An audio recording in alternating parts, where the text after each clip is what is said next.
Bulletcast for life.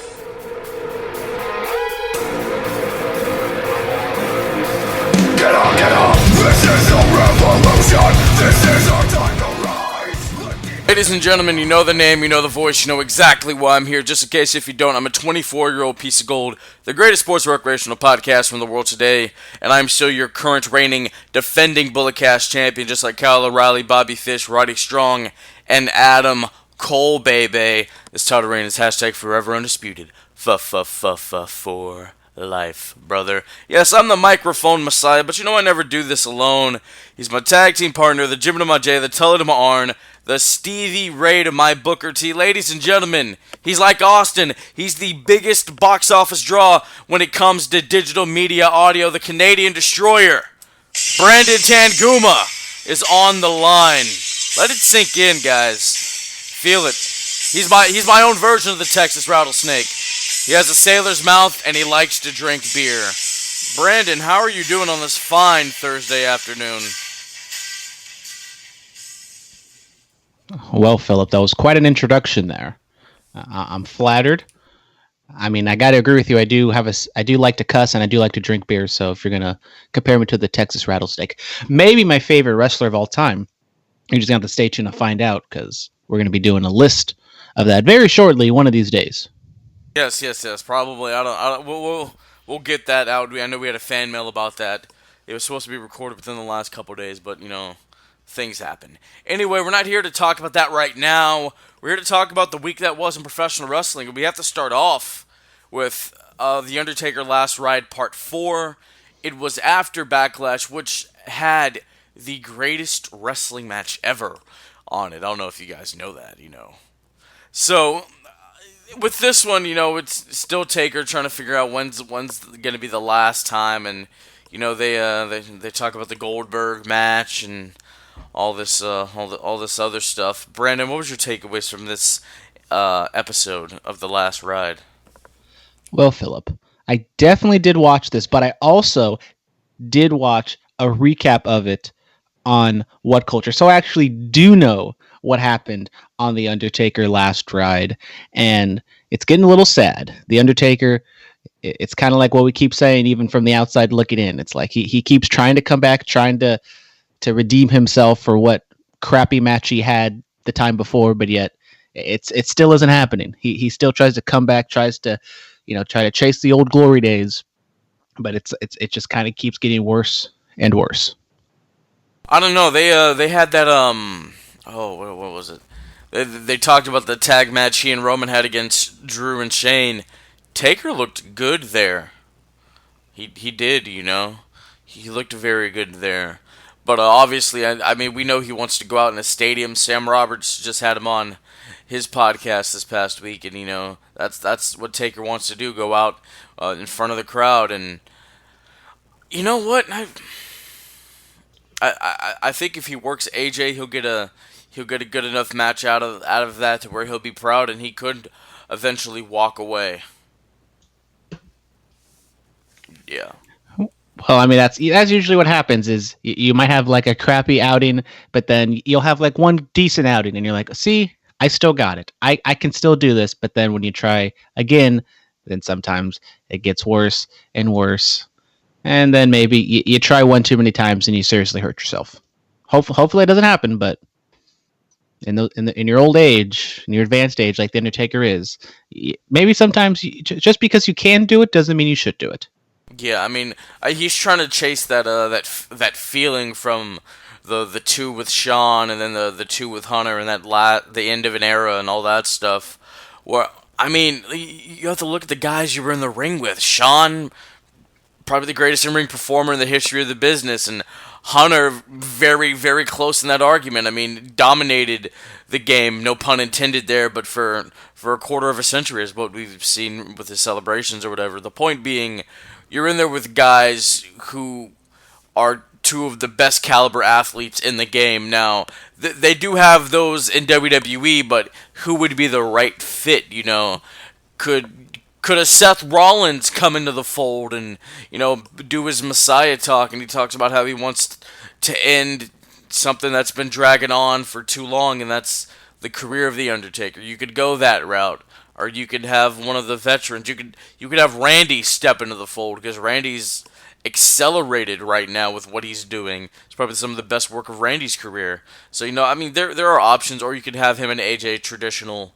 match in front of fans. No cinematic experience needed there, but it's just when he gets that satisfactory feeling, that's when it'll be over.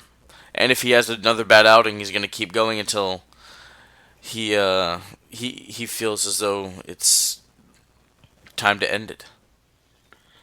Well, not every great athlete gets to do the Peyton Manning or whatever, where you get to leave out on top with at your highest moment. Sometimes, I mean, mostly, almost every single, aging superstar, or aging veteran, they just kind of end on a whimper, and it's only very few and far between where those greats have that great send off, like Shawn Michaels did. And I definitely did watch the documentary, Philip, and I'm just confirming with you that Undertaker did tell Shawn, either jokingly or seriously, that I should have left with you back at that WrestleMania 26 match. Yeah, but if he had left, then we wouldn't have got 27 and 28. And 29. In 29, it probably, looking back at it, it's probably the best worked match on the card. But, you know what? If he had left at 28, okay. Streak's still intact. He had a war with one of the best in the business, while another one that's a great in the industry was the special referee for it, and they shared that moment. If he had left at 28, that would have been cool. But, we wouldn't have got the good storytelling with Punk at 29 and then Lesnar ending the streak. If he had left at 30, okay. Okay. That would have made more sense. It's over. This is the one thing that I've had to hold on to for all these years, and now that it's finally ended, what more do I have left to do here? If he had left at 30, that would have been perfectly fine.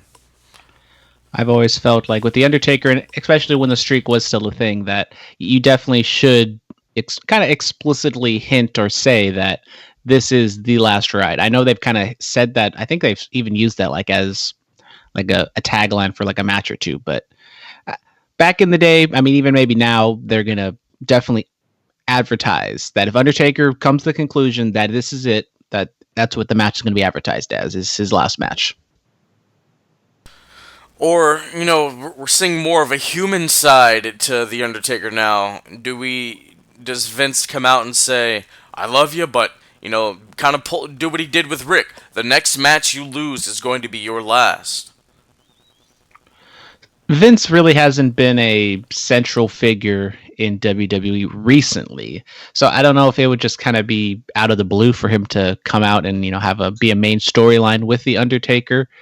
But you do have this documentary. A lot of people are watching it, so you could kind of draw from that. We haven't really had any hints or signs that the Undertaker is going to be doing anything thus far, so maybe we're not going to see him again until WrestleMania.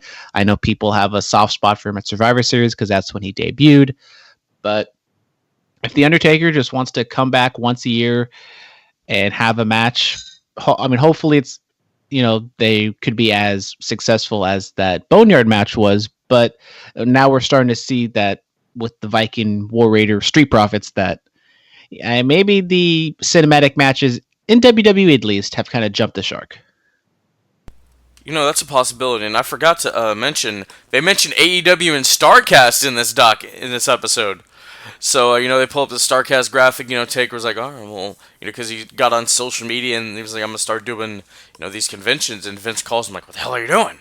And, Taker's like, oh, I'm doing this thing. He's like, there's a show event attached to that, and Taker's like, well, I'm not going anywhere, so Vince, he shut that ish down real quick. I remember they pulled, him and Kurt Angle. They pulled him and Kurt Angle from the StarCast in Vegas, and let me tell you, I was ready to blow the gasket on that. Now, a lot of the meet and greets, they were reasonably priced, but I know Taker, he was going to be up there because I think the Horseman meet and greet, meet all four of them before Rick got sick, was $280. So Taker's was going to be up there. Yeah, I was definitely waiting and getting my bank account set for that Undertaker meet and greet, because the one thing that I've always wanted to get signed, it's kind of my goal, is I have this Undertaker funny car, die cast, whatever model car, and it's like beautiful, and that's like the only thing I really want to get signed by him. But then I also have the Undertaker Shawn Michaels photo from 26. I got Shawn to sign, so I also want to get that signed. So I might have had to pay like extra money to get him to sign two things, but it might have been worth it because he doesn't do a whole lot. I know he came here to San Jose once, but I think I was out of town because there was another wrestling event at the time. Yeah, man, if I can get like something from 25 and meet Sean again, or to have him sign it, or you know what, I have this bag that Sean signed. Would it be weird if Taker signed that? I mean, you do you, boo. You know, Sheamus tells stories of people having him sign jars of mayonnaise, so a bag is not strange. You know, I once had Matt Hardy sign $1. Okay, ladies and gentlemen, I lost it, but he signed it. For those people out there, when conventions and wrestling shows get back, I would suggest you to invest in a WWE encyclopedia. It's a perfect place to have all. It's like a little wrestling yearbook for all the people to sign.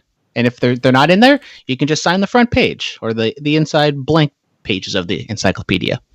Yeah, just don't waste their time and scroll through the pages, ladies and gentlemen. And don't turn to the wrong page like I've done a few times. Oh, well, didn't Dean Malenko? Didn't he have a comment about yours? Who did he see?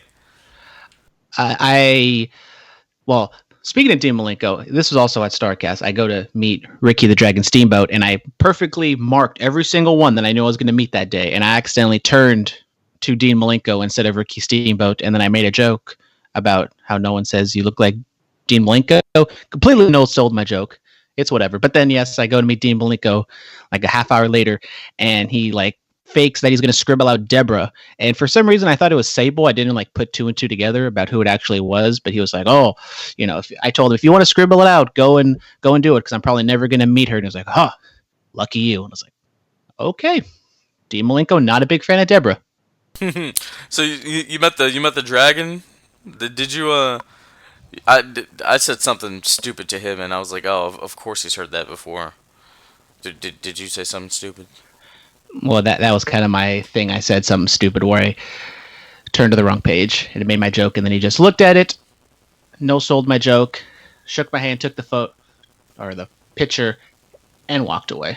Yeah. My buddy Rico met him, and then I took the picture, and I shook his hand. He was like, "Thanks for taking the picture." I'm like, "Savage and you, that's one of the best matches I've ever seen." He's like, "Yeah, I hear that a lot." I'm like, oh, okay, let me walk away now. You know. But you shout out Ricky Steamboat, former world champion, one of the greatest of all time.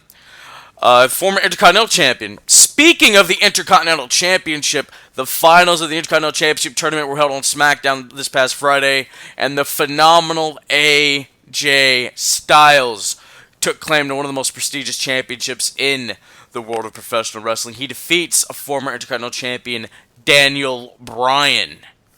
What were your thoughts on the finals? And still, do you have any new thoughts on that championship design? I still very much enjoy that championship design. I think it looks beautiful.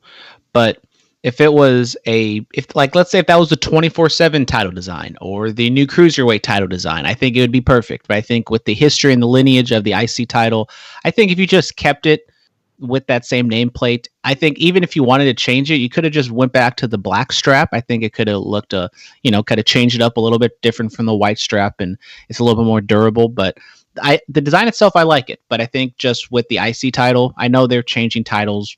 I mean, they've changed pretty much every title in like the last 5 years, so it's no surprise that they would change the IC title. But the match itself, very much enjoyed it. They basically threw them on halfway through SmackDown, and they filled like almost, I think, like an hour of television time or 40 minutes of television time.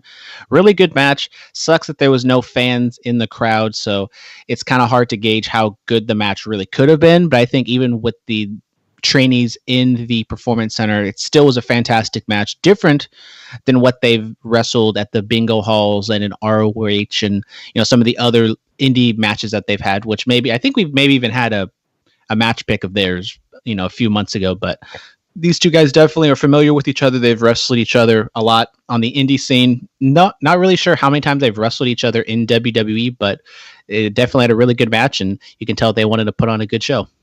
Yeah, speaking of Styles versus Bryan bingo halls, they had a match against each other. I think it's like 2002, 2003.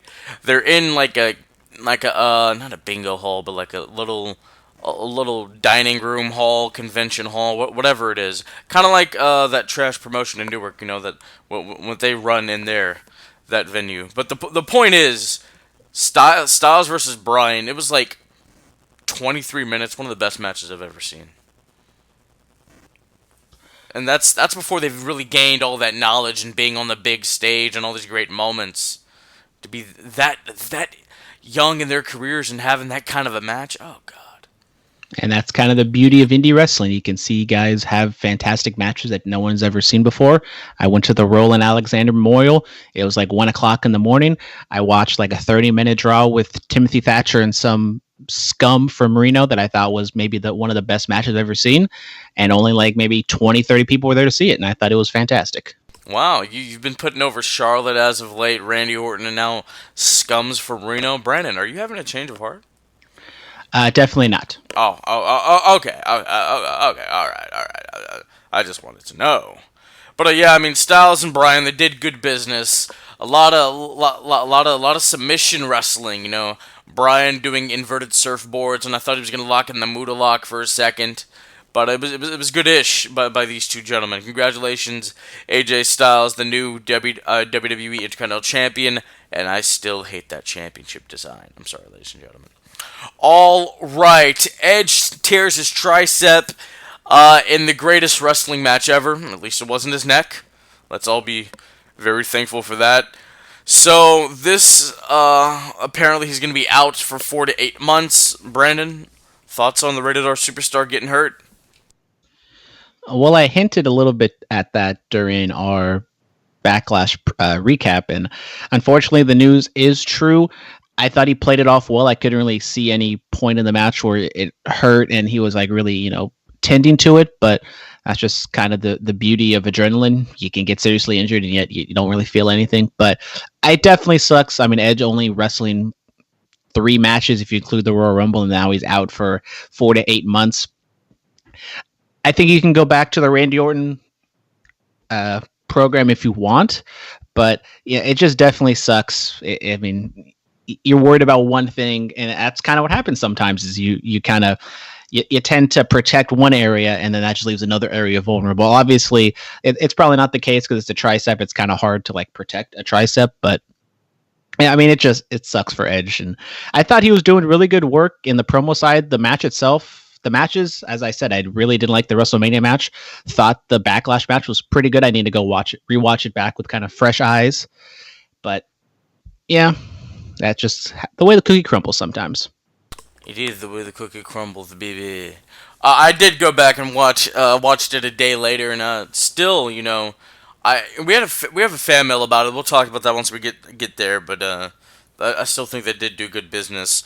All right, Chris Jericho, Le Champion. He does that Paul Stanley impersonation on his podcast. Brendan, how's it go? Oh yeah. There we go.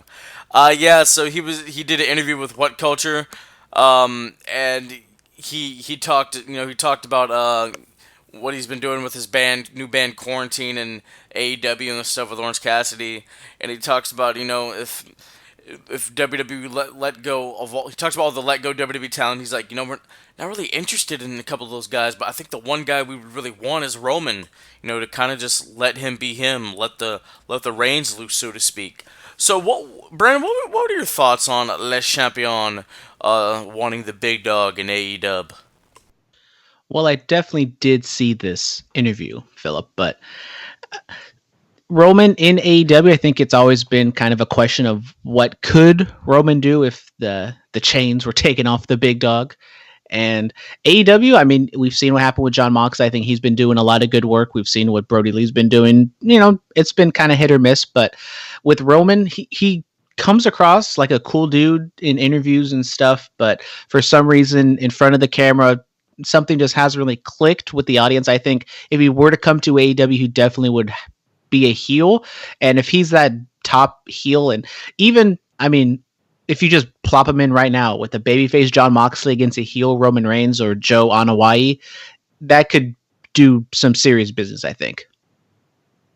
No, yeah, absolutely. I think it would. I mean, just to see Roman, Joe, whatever, just to kind of just be himself without a lot of creative control, and just to see what he can do. I mean, and he, honestly, God, he wouldn't have to change a thing. Just let him be him. He could keep the same gear, same moveset, all that other ish. Just let him be him, and I think we could do big business with Roman. All right, Randy Orton said in a recent interview that he's looking to do this until he's 50 years old. 10 more years of the Viper, and honest to God, I'm not tired of it. You know, it's always been said that you hit your mid to late 30s into your early 40s for that career renaissance, that extra prime and that run. And Randy's there, man. He's only 40 years old, and he's done so much, and he's only 40. That's crazy. Are you looking forward to 10 more years of the Viper? Well, if he continues to do good stuff like this, I won't complain as much. I'll just say that. Look, I mean, Randy even said in one of the promos leading up to Working Edge, he was like, man, even when I'm bored, I'm better than the rest of the locker room. Playing into the internet trolls, being like, oh, he's boring, he's unmotivated. Dude, even when he's not motivated, he's still good. That's just talent. That's just talent, guys. You wish your favorite wrestler could be like that. Kenny Omega wishes that when he was bored he could wrestle as good as Randy Orton. But he can't. He can't. Alright, I think we're going to move on from that. Someone got the Rona, Brandon. What happened? Well, at the end of Monday Night Raw, news leaked out that somebody had tested positive for COVID-19. If you guys did notice, there's actually more fans in the building for this episode of Raw, which was a family, friends, group of people that were there. We don't know exactly who. We know that it's a developmental trainee that tested positive. We don't exactly know who it is quite yet, but this kind of threw the entire taping schedule for a loop. They were supposed to tape on Tuesday, and that got moved to Wednesday. NXT was, I think, supposed to be taped, but that got moved to a live broadcast at Full Sail. And I mean, obviously, this was kind of something that we thought was inevitable. I mean, somebody was, especially with Florida kind of flaring up right now, that something like this could happen, and it did happen. Kevin Owens, someone who has been kind of off and on at these tapings. Sami Zayn hasn't been at any of the tapings since this COVID pandemic has really started. Kevin Owens was not at the Raw tapings. Who knows how? And it was in precaution of him, of the someone testing positive for COVID. Obviously, he has children. He doesn't want to get any of them sick, which I completely agree. I mean, anyone who wants to miss out because they don't want to endanger themselves or their loved ones, definitely agree with that. But I mean, this is something that we thought could happen. It did happen. WWE has responded. I think it didn't look very good that we saw the Street Profits go into the crowd and dance with the people, which is kind of the whole reason for the plexiglass there in the first place, is to protect and, give even more social distance between the active competitors and the people in the crowd. So overall, someone is tested positive for COVID-19. Who knows how many people that person has interacted with, which could lead to maybe more possible positive testing. But I mean, we're still in the early stages of this. We might have to wait a week or two to really see if this blows up anymore. But they have Raw in the can, SmackDown's in the can, I believe, as well. So at least the next week of tapings is not going to be affected by this. Yeah, I mean, honestly, there we go. Soundboard is back. Woohoo! We knew this was a possibility. We knew it was bound to happen. I mean, it was interesting to see, well, I know there were still some wrestlers in the crowd, but the majority of them were not, and so that was a breath of fresh air, so to speak. But yeah, this happened. I really don't have much to say. Brandon, New Japan, Lions break collision. Secret tapings here in California. What's going on? Well, New Japan has taped a secret set of matches at their LA dojo. Some West Coast people, some of the young lions from the LA dojo, like our boy Carl Fredericks, he's involved. Jeff Cobb's involved. Rocky Romero. So a lot of those West Coast LA dojo guys are going to be in this tape. We don't exactly know what that means quite yet. The New Japan Cup is up and running. Watch night 1. Have not seen night 2 or 3 quite yet, but New Japan up and running. By mid-July, we will get the finals of the New Japan Cup and Dominion, and they've also announced some other July events for New Japan after Dominion, so New Japan definitely getting the ball rolling with some shows. I mean, they're okay. They're all right. Let's just hope they take the right precautions. I don't want anybody getting sick. So we'll see. Honestly, we'll just see. Yeah. This day in wrestling, Sting makes his TNA debut. 2003, Slammiversary 2006. Christian Cage defends against a whole bunch of people. Money in the Bank 2017. This is where Baron Corbin became Mr. Money in the Bank. Raw on this day in 2018. Dolph Ziggler defeats Seth Rollins, becoming the Intercontinental Champion for a 6th time. Unfortunately, on this day in 2018, we lost Big Van Vader.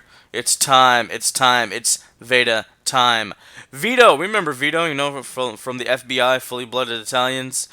He's 56. And Bruiser Brody would have been 74 years old. Brandon, do you have any thoughts on any of this?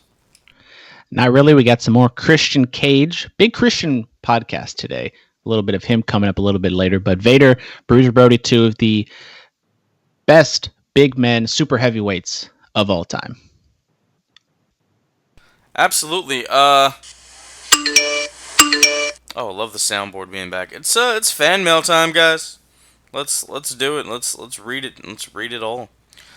All right. Robert Walker, Taz with the FTW towel was a great touch on Dynamite, a nod to his ECW days. Absolutely that, and then Who Can Survive the Path of Cage? Obviously, playing the Path of Rage. Hootie Who 420. Hootie Who. Styles versus Bryan Mates. That was absolutely bonkers. Yes, it was. It was very good. It was very, very good. Very bonkers, as he said. Jack of all trades. Who from outside AEW do you want to see challenge for the TNT Championship? I'd like to see Jeff Cobb come back and give it a swirl, give it a nice little touch. Obviously, some people from MLW. I think low-key making a run in. I think that'd be nice. See Austin Aries, what he's been doing lately. I think that would be cool. Just probably pull some more people from NWA. The homie Zicky Dice.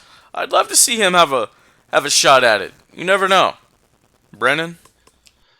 It's kind of hard for me to really make a prediction because we haven't really seen a lot of indie wrestling go on right now, so I'm kind of drawing a blank of who's really out there. And also, I don't know what kind of contracts could tie some people up. I mean, I would love to see Jacob Fatu wrestle Cody. I would love to see Cody, maybe pull some of the San Francisco APW guys out and see, him wrestle some of those dudes. I mean, NWA, those people could be a lot of fun. Obviously, the East Coast indie scene, we don't really know a whole lot of those guys, but Cody kind of has the pulse of what's going on in the world of pro wrestling, so hopefully he can find some uncut gems and get some of them on the show. Absolutely. Robert Walker, will you guys ever have a third person on the show? Yeah, the soundboard's the third man, right, Brandon? Yeah, we used to have another guy, but that didn't work out so well, so we kicked him off. You're damn right, this is where the big boys play. Check the adjective. Play. Play. We did have a third person on, and during that era of our show, those were fun times. I do like the 3-person dynamic. I do. You never know, somebody else could come back, or the soundboard could be the third person for life, brother. The soundboard becomes sentient. Absolutely. This is our version of Vanguard 1. You feels me? Hootie Who 420. Hootie Who. If you were a wrestler, what celebrity not involved with the wrestling business would you want to be your manager or valet? Oh, wow, that's interesting. I'm going full Dennis Rodman, Carmen Electra. You want both? Oh, yeah. So, I don't know if you ever listened to talking shop, but they had Eric Bischoff on, and Eric Bischoff had a very funny story about Dennis Rodman, and maybe Carmen Electra. Didn't name any names, but you can put two and two together. Very funny story. Oh, tell it right now. Give us the gist.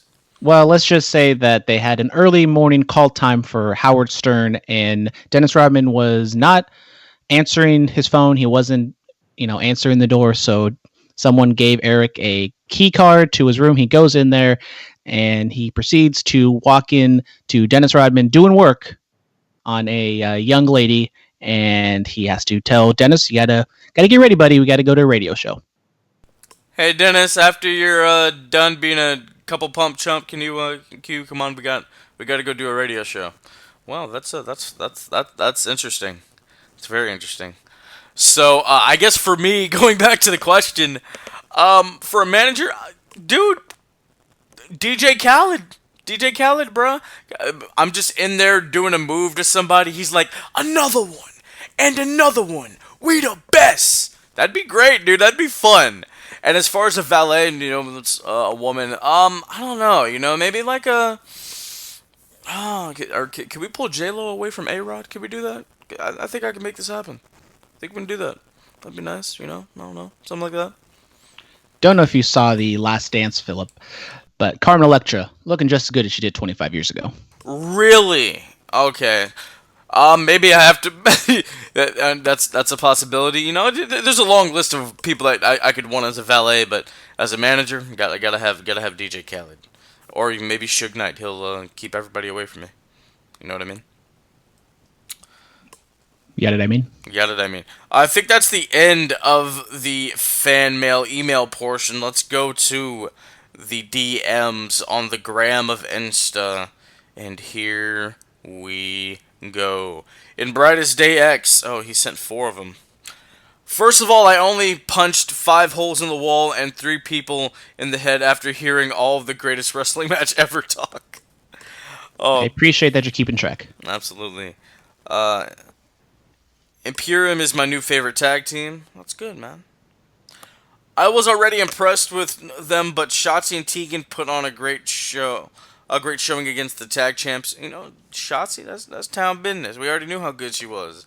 And shout out Tegan. If you want to retire from the ring and be my valet, I'm not opposed to it. All right, after we losing the uniqueness that NXT had before it became a third brand, or are we losing the uniqueness?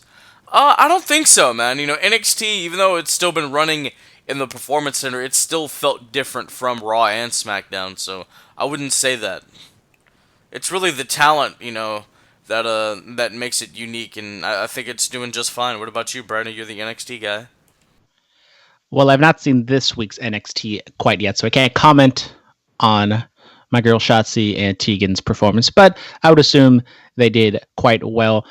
They are actually still running from Full Sail, I believe, but the shine, the indie-ness of NXT might have been taken off a little bit because now, they're on USA, but I always never really looked at NXT being, the cool underground promotion because they're still a part of WWE. If you want a cool underground promotion, go watch GCW or Hood Slam or some promotion that no one really talks about on the mainstream level, but NXT, it is kind of hard for them to, because not the main appeal of NXT is the crowd and the great matches that they have. So when you have no fans in the crowd, especially at TakeOver, I think that's one of the reasons why this past TakeOver for In Your House didn't, for me, really live up to the levels of the other TakeOvers, just because they didn't have that super hot crowd.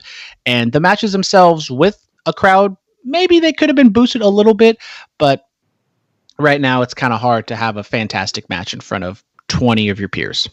That's true, but I don't know, man. It still does feel slightly different to me. Excuse me. The nightcap is wearing off. Jesus. All right. With all that being said, I guess it's time for Monday Night Raw.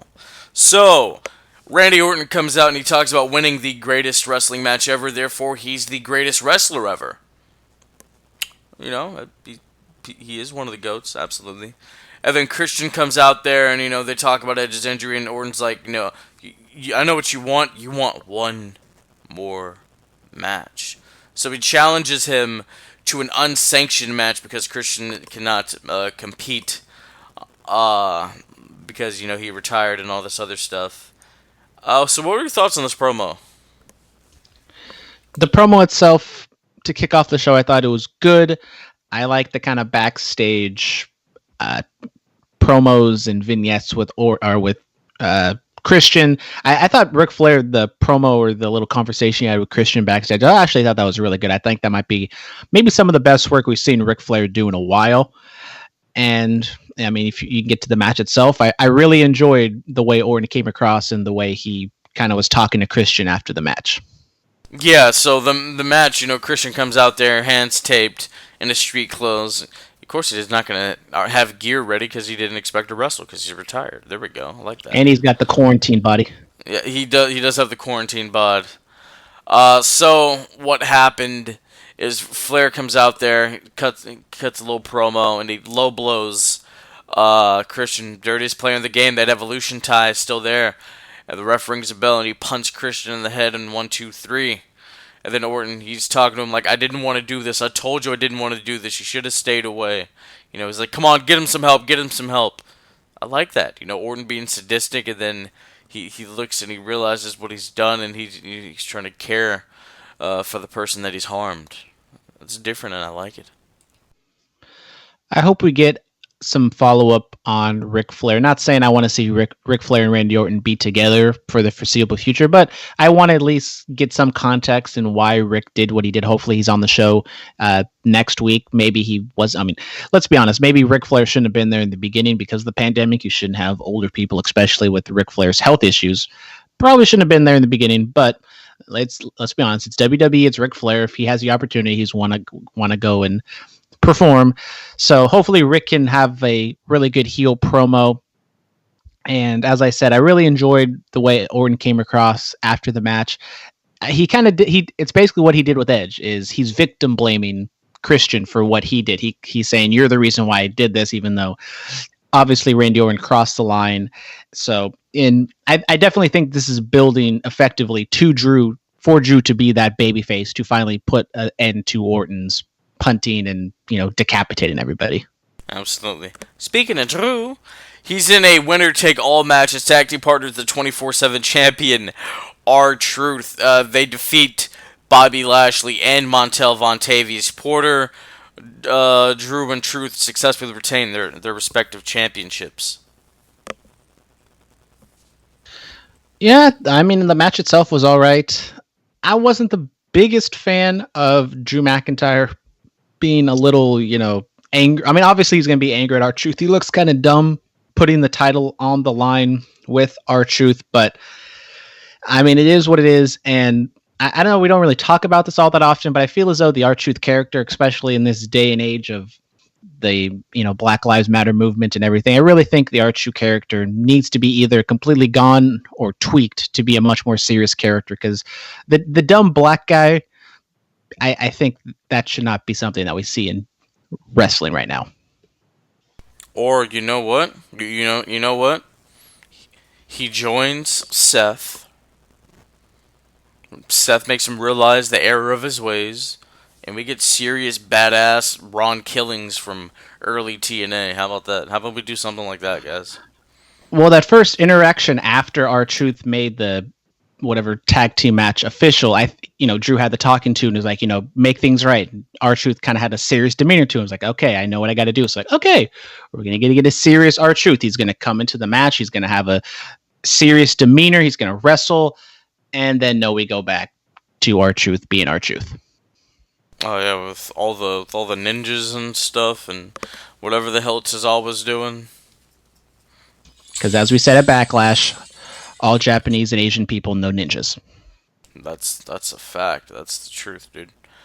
Lashley asked Lana for a divorce. MVP called her a thought. She's all the makeup she has on. She's looking a little caramel. What are our thoughts?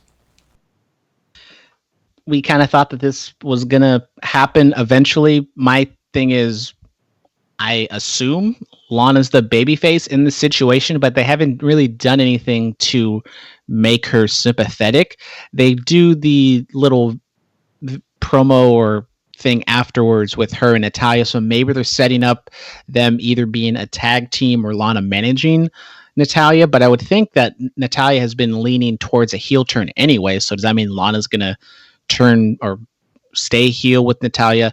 I think this is just kind of a whole mess. They had the storyline of, oh, Lana's gonna turn on Rusev to go with Lashley, and then now she's with Lashley. What do we do with her? Because they didn't really have too much chemistry together. So No, they didn't. Lashley's mic worked on Monday. Was not a fan. Was not a fan. Is Shelton Benjamin going to be playing the role of Kenny King from WWE's version of the Beatdown Clan? Who's going to be playing Loki? I kind of want to know. MVP says he can get Shelton Benjamin an opportunity at the United States Championship. This leads to Apollo Crews, the champion, versus Shelton Benjamin. Benjamin unsuccessful in defeating Apollo. What are your thoughts on MVP's involvement and the match? the match itself was fine. MVP kind of talking to Apollo Crews as well, maybe trying to recruit him. I wouldn't be opposed to Apollo Crews maybe joining up with Lashley and MVP. I mean, I don't know if you just want to put all the black people together, but that seems as though that's the kind of direction they're heading right now. But I think Apollo Crews is kind of in the same boat as Lashley, where he carries himself quite well. Obviously, Apollo Crews can have better matches than Lashley. He kind of lacks the size. His promos are kind of earnest and, kind of it's like, oh, that's kind of cute that he feels that way. But they're not like those rah, like a Drew McIntyre promo. So I think if you get Crews with MVP, I think obviously that means Crews would have to turn heel, which we haven't really seen from him do that. So I think that could be a little interesting tweak to his character to see what he can do with that. But I wouldn't be opposed to Apollo Crews doing that, or maybe MVP does get Shelton Benjamin to recruit or to go with MVP, but let's stay tuned to find out. Yeah, I mean, it's we don't know. We just don't know. What else happened on Raw? KO defeats Angel Garza. Yes, that was a match. It happened. Dominic attacks Seth. He makes a run in while Seth is up on the screen. I see they took my advice. Half regular mask, and the other side is kind of blocked out eye where the damage was done by Rollins.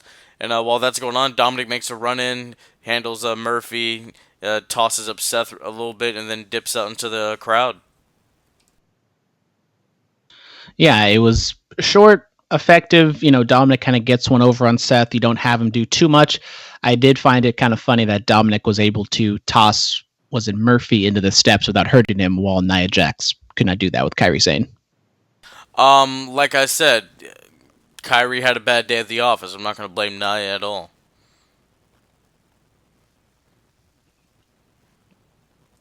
Why are you silent? This is a podcast. Just let that sink in for a second. I mean, look at the professionalism. I mean, come on, Nia Jax has been the world champion. Kairi Sane hasn't. You have to look at the professionalism there. The hierarchy. Nia knows what she's doing. Kairi, I don't know why she didn't go shoulder first. Because Nia pushed her head down and put her right in the steps. You got to make quick adjustments. Shoulder first. That's what I would have done. Well, when you only have about a second to react, it's kind of hard to turn your entire body. And you can't really defy gravity by when you're going down to pull yourself up. Hey, you got to do something.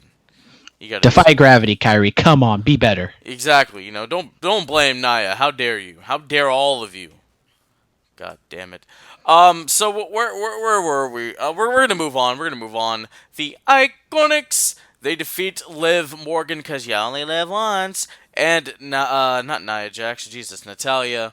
And then, the Iconics come back out when Sasha and Bayley come back out. It was Bayley's birthday. Happy birthday, Bayley, dose belts, all this other stuff. So we're getting the Iconics versus the baby Bayley and Blueface Banks next week. What are our thoughts? Who's the babyface in the situation? Peyton. I'll go Peyton. Shout out, baby girl. I could see that. Yes. So, what are your thoughts on it? the tag team match. It was a match nobody got hurt, so we can ask for. I don't know what's going on with Liv. She got pushed. She were getting those vignettes and everything, and she was almost kind of being the Nia Jax. She's not like most girls, but now she's just having matches with the Iconics and getting chewed out by Natalya for being an ungrateful millennial. Yeah, I mean, I don't know what's gonna happen here. I really don't. The Raw Women's Championship was on the line. Asuka retains against Nia Jax. It's okay, Nia. You'll get another opportunity and you'll get the job done. I believe in you. It was the ultimate crappy WWE finish. You get a ref bump, you get a false, you get a DQ, and you get a fast count. So Nia definitely being protected. I hope this leads to a match where Asuka goes over Nia Jax clean. Charlotte was on the show, but she didn't really do anything, just had a talk with her dad. So I still would assume that they're leaning towards Asuka and Charlotte later on down the line, possibly at SummerSlam. Absolutely. Alright, ladies and gentlemen, we're just going to scrap WWE altogether. We're going to talk about AEW Dynamite! So, here we go. The champions, Hangman, Adam Page, and Kenny Omega, the AEW Tag Team Champions, they put the titles on the line against the Natural Nightmares, accompanied by Brandy Rose. It's QT Marshall and the Natural Dustin Rhodes. A pretty solid tag match. You know, they open up the show. There's no commercial break. And all in all, Page and Omega, they get their job done and they retain the titles. Good match, good tag team match to start off the match. To start off the show, I don't know if it was the best tag team match on the card, just because I think the Natural Nightmares, we all know they're not going to beat Omega and Page. It also kind of hurts that you have Fyter Fest coming up, and they've been really teasing this best friends match for like a month. I mean, not like teasing in terms of the two teams going on, but just that the best friends have this match. So it's like, do we really think the Natural Nightmares are going to win? And then they still are continuing with this weird storyline with Allie being involved with QT, even though we're just going to completely ignore that she was the bunny and didn't really do anything. I don't watch Dark. They might have talked about it a little bit, but let's be honest. I mean, how many people actually watch Dark? Like maybe a third, if that, of their entire viewers that watch Dynamite. So I think as though they need to do a lot more telling that story. But the match itself was fine. I felt like the finish was never in doubt. Yeah, I mean, good work. QT doesn't look like he's athletic, but he's a pretty agile fella. His weird cartwheel plancha over the top rope and moonsaults and all this other stuff. Shout out QT, man. I don't know what's going on with him and Allie. You know, there's an interest there. Maybe she realized the horrors of her ways and didn't want to be a bunny to a butcher and a blade anymore. We don't know. We're gonna have to find out. Anna Jay, she loses to Abaddon. I didn't see this match. What happened here? Well, they started the match with a video package on Anna Jay saying that, oh, she wants to entertain the crowd and be an entertainer, which I did not like whatsoever. So you were thinking going into the match, okay, they're going to build up Anna Jay. She's going to be the new thing. And okay, cool. I did think it was kind of funny that they build her up and then she comes out with the 0-1 record, which doesn't say a lot. But then Abaddon comes out, and she's, I don't even know how to really describe her. She's kind of like, oh my God, what's the Rosemary? She's kind of like Rosemary a little bit, where she has the face paint, she has different eye contacts, and she's like crawling, and she's like a zombie type thing. And then she goes and handily defeats Anna Jay, which shows that Abaddon kind of in the end was really the person they're putting over at the end, which I thought was kind of a cool little touch. You put over one person at the beginning, but then in the end the other person wins. So hopefully Abaddon, who has signed a contract with AEW, so she will be with the company long term. 2 new acts to be on Dynamite, and with Sheeta, and as I said last week, it feels though there's only like 4 women in the division, so they just kind of keep trading wins back and forth. You have this new upstart heel. Hopefully she gets some wins. Sheeta beats Penelope Ford at Fyter Fest, and you can move on to a feud with Abaddon later on down the line. But it was a short match, kind of clunky and messed up, kind of like all the AEW women's matches are. So we don't exactly know how good Abaddon really is, because I've never seen her before. Yeah, I've never seen her before either. I knew Anna Jay lost, obviously, looking at the script, but I didn't know how. I didn't go back and seek it. But from what I've heard, she's kind of like a Rosemary or a Jessica Havoc from Impact. You because she has a larger frame and kind of the same gimmick running there. So that's all right. All right, Maxwell Jacob Friedman MJF accompanied by Wardlow. He defeats Billy of the Gun Club. Billy is accompanied by his son Austin Gunn. So yeah, the Diamond Dozen ring is the deciding factor in this match.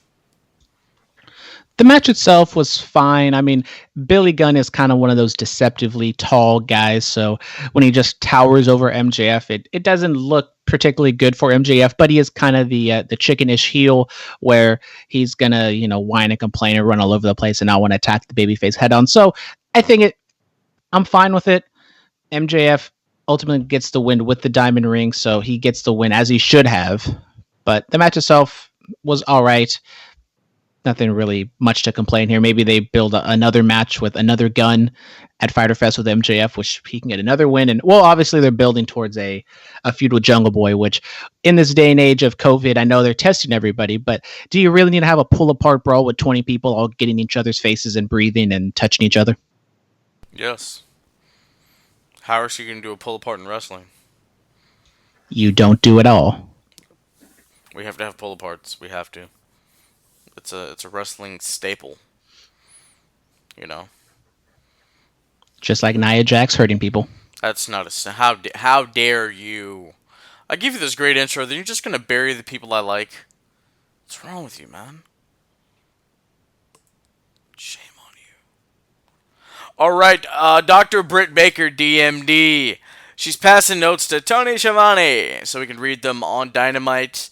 I thought this was funny. I did her note passing because I knew if she was doing the same thing, like showing video montages of her working out, I knew that was gonna get boring quick. And then they do the whole thing where she's getting ready to be taken away, and Big Swole's in the driver's seat. And I wanted her to say "Where to, Brittany?" Kind of like it's still the whole play on the "Where to, Teddy" and "Where to, Stephanie" thing. But she said "Where to, Doctor." I'm like, it would have hit better if it was Brittany. Anyway, she gets driven away. What are your thoughts on Britt Baker this episode of Dynamite? Just like you, I very much enjoyed the note pass, and I thought Britt Baker, she's funny, she's a good heel. And then I think it kind of went downhill with Big Swole abducting her. The forced Undertaker line was like, okay, whatever. I see what you did there. That was kind of like a BTE bit, which I think they've done. They did that exact same thing with the private party vignette that they've been doing with the bear. If you haven't seen BTE, it'll make sense to you. But I'm going to call it. I'm going to call it out, which I've called this out at WWE a ton. Why was there a camera inside the golf cart? We've never seen that angle, I think, ever before. So when it's convenient, they had a camera behind the wheel videotaping Big Swole. So it happens in WWE. I call it out. It happens in AEW. I'm going to call it out. No, wasn't the... Oh, yeah, there was, huh? There was a video... Okay, I see what you mean. Looking back at it. Yeah, I don't know, AEW has video cameras on turnbuckles. I don't know. All you had to do is have a GoPro somewhere that you used a week or two ago, but then that'd have to, have some more longer term storyline. And I don't think they're really booking this a month out. They're probably booking it week to week. So I think you could have just been fine with having the cameraman trail the cart, or maybe even have a camera on the other side. I'm not going to get too big into the details here, but the aftermath of Britt being in the dumpster and I know you like the assistant. What's the assistant's name? Rebel. Shut up, Rebel. Rebel. That was kind of funny and over the top, maybe a little bit too much, but I enjoyed it. Yeah, we'll talk about her, where she was found in a little bit. All right, Cody, he defends the TNT Championship. It is the title of America's greatest network. He defends it against the incomparable Ricky Starks from the NWA. He's a former television champion. My homie Zicky Dice beat him to win that title. But what are your thoughts on Starks making his AEW debut against Cody? Honestly, I don't watch NWA. I didn't really know who Ricky Starks is.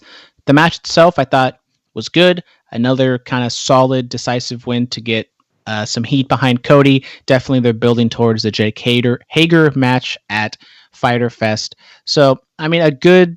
I don't know if he's actually signed with AEW, but I think it's a good addition for the AEW mid card. Absolutely, he does good work. He's charismatic. Watch those promos from NWA with David Marquez. He can talk. So, I think he'd be a very, very valuable asset for All Elite Wrestling.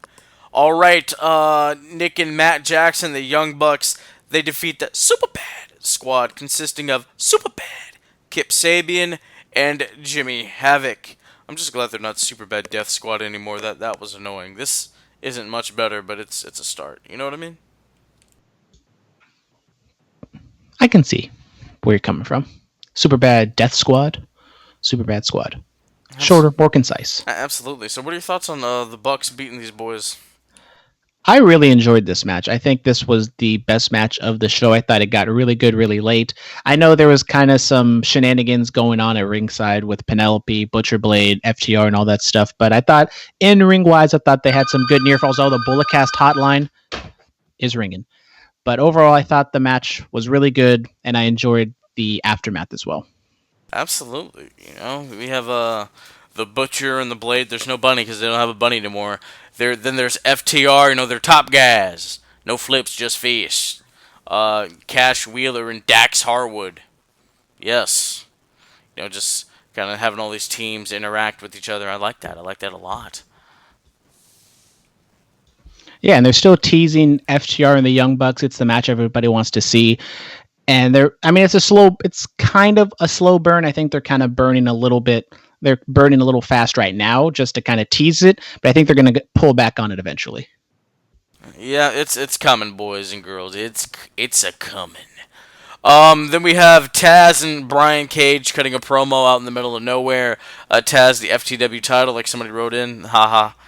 Playing on the ECW days. Taz looking like he's about to induce a stroke every time he's cutting a promo now. I very much enjoyed this promo. I think Taz has been doing great work. He comes across super serious, and he makes Cage feel like this big effing deal. Shout out Carl Fredericks. But I thought it was good stuff. I really enjoyed what they did last week.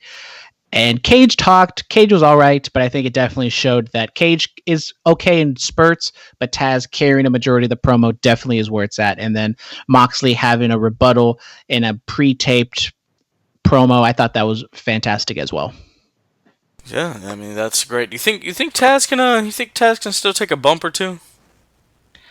I don't exactly know the health status of Taz. Maybe he can take. I mean, I think he might be in better shape than Arn Anderson, so maybe he can do something. But I think you want to keep the focus on Cage and Moxley. Maybe Taz could be kind of the Bobby Heenan of AEW, where he just keeps finding big dudes over and over and over again to just feed to Jon Moxley. Yeah, I think that'd be nice, and I just want to see Taz throw a suplex, just one. I think that'd be nice. I mean, he's in impeccable shape, In the promo, he was talking about consuming all these powders and body guy stuff. What they do, drink a whole bunch of protein, eat steaks, and lift weights, baby. Oh yeah, Take. There we go. There's the wrestling impersonations. You gotta love it, man. You gotta love it. All right, Britt Baker was found in the dumpster by Rebel. Shut up, Rebel. Shut up, baby girl. I think that's the valet to answer the question. I think that's the one. I'm sticking with it. I know she's in the wrestling business, but oh well. Gotta do what you gotta do. Anyway, the point being, Britt Baker was found in the dumpster. Rebel said she had to go pee, and then Britt's like, "You're fine." She's like, "Oh, I'm free." She's like, "No, come back here." And she's like, "Where's Tony? He's supposed to be by me." Funny stuff. I liked it. I enjoyed it. I think Britt Baker definitely is thriving in this new comedy heel role. I mean, obviously she can't do anything physically, so she's gonna have to rely a lot on her promos and her comedy. I think it's working. Hopefully, when she gets closer to her return, she gets a little bit more serious. But I think right now she's doing some entertaining work. Absolutely. All right, it was the main event. They put their opportunity at the AEW Tag Team Championships on the line. This was the Best Friends, consisting of Chucky T and Trent, no longer last name Beretta. They put their tag title opportunity on the line against Les Sex Gods, Sammy Guevara, and the man that's responsible for Ooh, a little bit of the bubbly. Le Champion, Chris Jericho. It was a walk-in brawl for a little bit. I mean, the the inner circle baseball bat that Jericho now that accompanies him to the ring. It came into play on Trent's ribs, and all in all, the best friends successfully retained their opportunity at the tag titles against Les Sex Gods.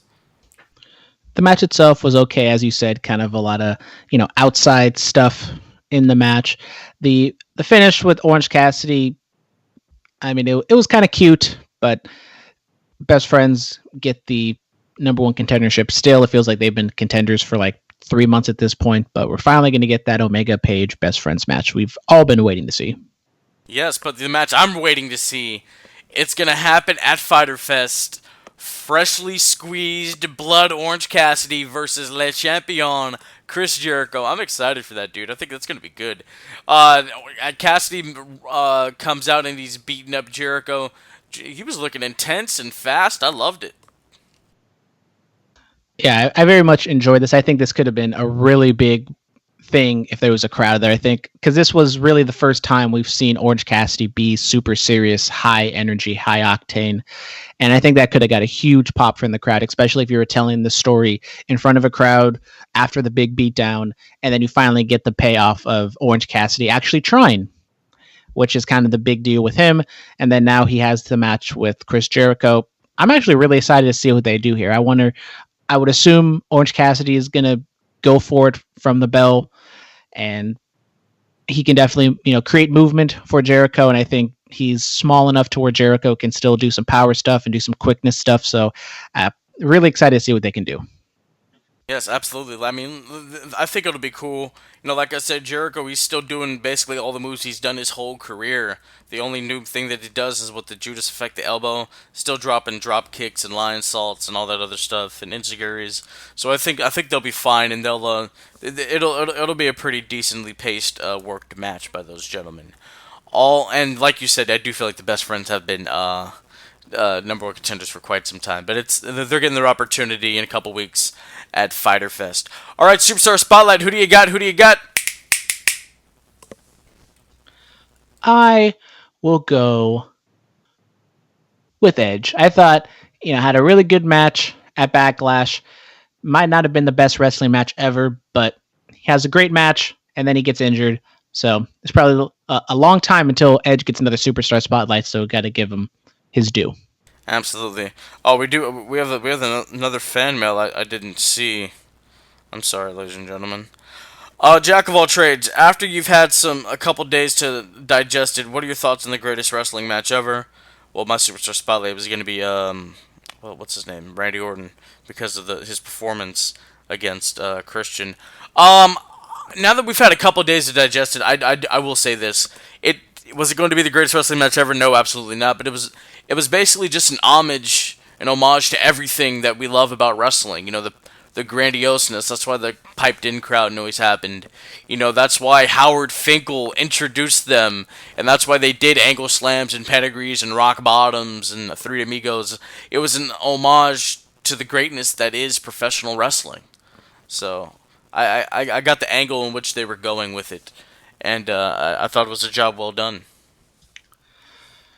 So the match itself, the in-ring work, I think I liked it a lot. I thought they worked it well. I think you could have cut off maybe 10 minutes, 10, 15 minutes, because they did go quite a bit of time. So it was kind of on the last man standing where they kind of went a little bit too long. They were trying to have that epic match. But I think the thing that really brought it down for me was the enhanced crowd. I think they were trying to say this wrestling match is too good to be in front of 20 people, so we're going to make it sound like it's in front of 12,000 people. But when you know that it's obviously piped in crowd noise, it definitely takes a lot out of the match. I think that's the main reason I didn't like the match, as like an A+ type of match, is because of the crowd noise. I think that really took away from it. So in-ring wise, really good.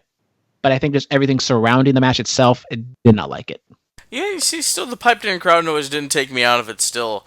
I thought it helped enhance it, but we'll agree to disagree. I just thought it was too over the top. I think if you turned it down a little bit, like obviously it still could have been there and you could have recognized it, but I think the fact that they just made it seem like they're at MSG and a Bruno match or something was like, okay guys, come on, we all know this is all fake, and you're doing too much. I thought it was fine. I did. Really, really did. I did. We're gonna move on to our promo pick of the week, though.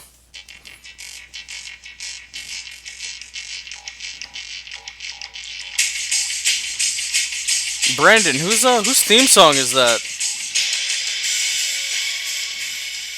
I don't exactly know, but I'm going to go off the promo pick that it's Christian Cage's TNA theme. Hey, you're right. You're right. Look at that. I am so smart. So yes, this is a Christian podcast today, not like, Jesus, but if that's the way you go, so be it. But Christian Cage, NWA, he wins the NWA title, his first world title win in 12 years of wrestling, which was kind of the main big deal for this. He comes out, big pop, big support. This is following I'm not even going to remember what it is, but it's from TNA. If you type in Christian Cage TNA promo, I think it's the first thing that comes up. It is the Impact post his win, super rah babyface speech, and kind of shots fired at WWE saying that he didn't get his opportunity. He finally gets his chance after so long. He gets his title win. And I think just the main thing to take away is like Christian was really over at this time. The crowd was behind him. Just kind of makes you wonder what the hell happened to TNA. Yeah, he said it was for the real wrestling fans. Obviously, TNA became more of a gimmick at Universal Studios in Orlando. Hey, let's go check out whatever they're going on here. But Christian Cage, he won it at Against All Odds in 2006. Yeah, he was over. This was his first quote-unquote world championship win, heavyweight title win. But Christian Cage, I loved him in TNA. He did really good work. He was there for, 2 years, I think.